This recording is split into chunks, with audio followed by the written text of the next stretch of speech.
We are going to discuss the cutaneous mucinosis. As the name indicates, there is mucin deposition into the skin. This mucin comes from the fibroblast, and after fibroblast proliferation, mucin is increased, and this mucin is deposited in the skin, basically dermal ECM, in the form of mucinosis. So, in the ECM, the mucin is composed of protein hyaluronic acid complex. This protein hyaluronic acid complex is the mixture of GAGs, which is glycosaminoglycans. This is formed by the small molecules of the polysaccharides. If this GAG is combined with proteins, this is called proteoglycans. So this mucin contains GAGs, and it can also contain proteoglycans. This proteoglycans can be in the form of dermatan sulfate, in the form of heparin sulfate, in the form of hyaluronic acid itself, or in the form of chondroitin sulfate. So these are the examples of your mucins. Now mucin has very special characteristic. It has 1,000 times increased ability to absorb water. So mucin, if we say directly, it is hygroscopic. And this is the main characteristic of the mucin. Whenever there is a mucin deposition in the dermis, there will be dermal edema. The next thing is how we detect the mucin. So for the detection of mucin, there are special stains. That is your toluidine blue. That can be your colloidal iron. That can be your Alcian blue. And there is hyaluronidase enzyme. And one more characteristic about the mucin is that, so the characteristic was its PAS negative. PAS is periodic acid shift negative. If we talk about the triggers that is causing the fibroblast proliferation, coming back to the top of this topic, these are different cytokines and immunoglobulins that is causing the accumulation of fibroblast or mucin deposition. So among the cytokines, there are major cytokines. These are TGF beta, TNF alpha and beta, interleukin 1 and interleukin 6. So these are all triggering your fibroblast to form the mucin. Now if we classify mucin, there are two categories of classification. First is your primary mucinosis and second is your secondary mucinosis. Among the primary, it can be further divided into dermal mucinosis and follicular mucinosis. There are some important points which is to be remembered as such for your MCQs. First is that your scleromyxedema. Scleromyxedema is associated with monoclonal gammopathies.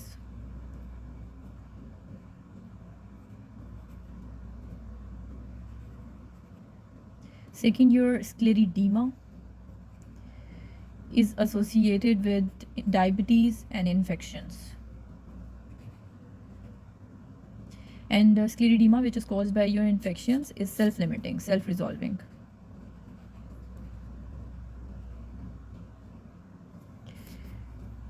Next, your REM, which is reticular erythematous mucinosis. It is always midline. Among the classification of cutaneous mucinosis, there are two main groups, which is dermal mucinosis and secondary mucinosis, primary and secondary. Primary was further divided into dermal mucinosis and follicular mucinosis. So dermal has very long list, which can be lichen myxedematosus, papular mucinosis. Among papular, there is generalized and localized variety. Localized has 4 further categories. Then reticular erythematous mucinosis, scleridema, myxedema in the thyroid tissue, it can be localized and generalized, papular and nodular mucinosis in connective tissue, self-healing, focal mucinosis, and myxoid cyst. These are all the varieties of the dermal mucinosis. Among the follicular, there are two categories, pincus follicular mucinosis and urticaria-like follicular mucinosis. Among secondary causes, important thing is remember, mucinosis can be associated with some cancers, which is MF, keratoacanthoma, basal cell carcinoma, and also with some drugs, which is imatinib and captopril and interferon. Rest of the causes are like autoimmune diseases, granuloma and RA, connective tissue diseases, graft versus host disease, or some viral infections, herpes zoster, and all the eczematous reactions, insect bite, etc. Starting the lichen myxedematosus, which is your papular mucinosis. As the name indicates, lichenification is a chronic process, so it's a chronic progressive disease. Second thing about the lichen myxedematosus is that there is a lichenified changes, mean lichenified plaques or papules or nodules. Three things about this lichen myxedematosus is there will be fibrosis, There will be fibroblast proliferation,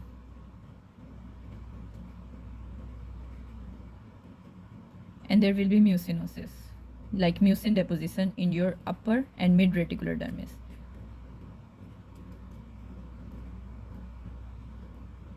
Important thing about this lichen mucidosis is two things. First, there is no history of your thyroid disease. Thyroid is absolutely normal in this case. And second, there will always be association of monoclonal gammopathies.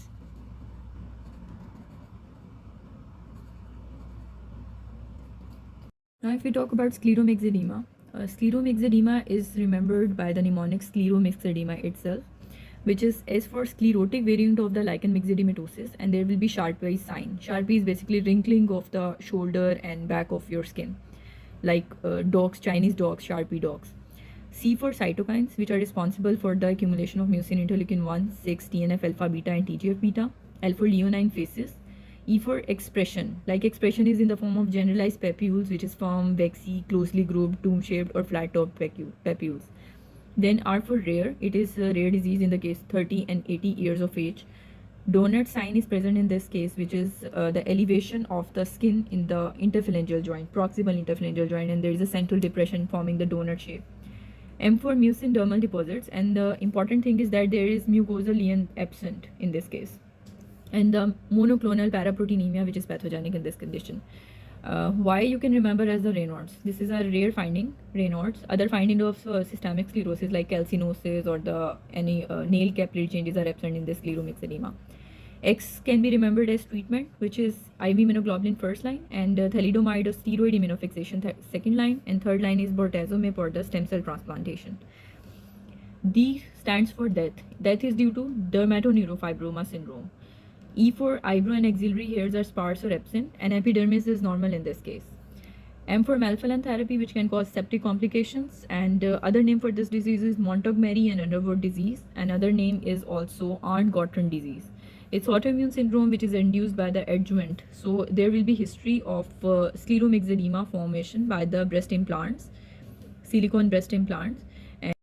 The next topic is about localized lichen myxedematosis. Localized, as the name indicates, there is a localized deposition of the firm waxy papules in the localized area. Difference from the scleromyxedematosis is that there is no sclerosis. So on histology, you can't find fibrosis. Rest of the two finding will be same. Mucin will be deposited in the upper and mid reticular dermis. There will be fibroplasia, fibroblast proliferation. Important thing to remember is there will be sparing of the subepidermal zone. So this is an important finding in the localized variety. Other important thing is that localized, there will be no systemic involvement, there will be no sclerosis, there will be no paraproteinemia. There are 4 subtypes of the localized variety: acral persistent papular mucinosis, discrete papular, cutaneous papular mucinosis of infancy, and nodular lichen myxedematosis. 3 subclassifications are of papular variety, one is of nodular variety. To differentiate between the papular variety, you have to remember the colors of the papules. So in acral persistent, there will be ivory to skin colored papule in the extensor surfaces of the distal forearm. In discrete papular, there will be reddish, violaceous, or skin-colored papule in the trunk and limb. And papulosis of infancy, there will be opalescent papules in the neck and upper trunk. Another important features of localized lichen myxedematosis is the associations. So you can remember it by 2H and 2T. 2H is HIV and hepatitis C, and 2T is for toxicoil and tryptophan. So by these 4 things, you can remember the associations of the localized lichen myxedematosis. Next topic is REM, which is reticulate erythematosus mucinosis. About the REM, you can remember REM so easily by remembering the M rule. So in REM, all the M's are to be remembered. First, it comes in the midline. Second, it is involve the middle-aged females. Third is to remember is that it is associated with malignancies. And malignancies are also midline. In upper portion, there is thyroid. Then comes the 2 midline organs, which is lungs and breast. And the lower you can remember as colon. So these are all the malignancies associated with them. Another M to remember is antimalarials, which is used in the treatment of the REM. So it is midline reticulated erythematous mucinosis. There will be middle-aged female history, malignancies will be associated, and antimalarials is used in the treatment of this condition. Next topic is scleroderma. About scleroderma, one thing to remember is that it is a symmetrical, non-pitting induration in the upper part of the body. So this line summarizes the whole topic, that it is a symmetrical, non-pitting induration of upper body. So on clinically, you will find pewdy orange appearance. There will be indurated skin, and the two associations are diabetes, which is present in 25 to 50% of the cases. Another association is important non-diabetes. Among the non-diabetics are infections and the monoclonal gammopathies.